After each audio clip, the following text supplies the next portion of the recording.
la licorne, le cerf, la forêt au pont. Dans cette forêt, au milieu de laquelle il y a un lac, il y a un conte qui devint une légende. Voici son histoire.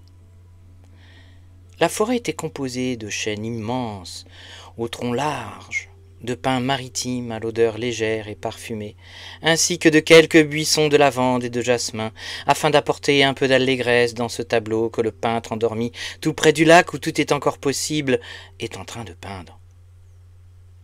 Un jour, un grand cerf blanc, qui était tombé follement amoureux d'une licorne, elle aussi toute blanche, vit ses yeux se remplir de larmes.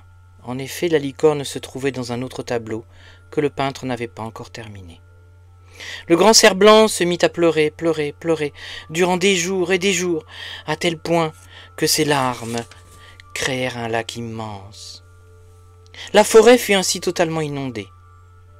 En voyant cela, le peintre décida de finir le tableau qu'il avait laissé en suspens.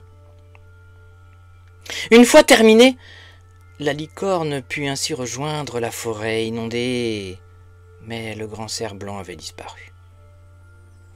Chose curieuse, elle constata qu'il y avait des ponts faits de bois de fleurs de rose qui reliaient les arbres entre eux.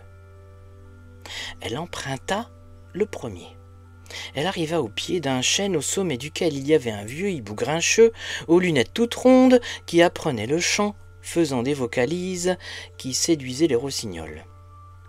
La licorne marcha ensuite sur le pont suivant afin de rejoindre un autre chêne qui, cette fois, avait une grande porte de bois au beau milieu de son tronc.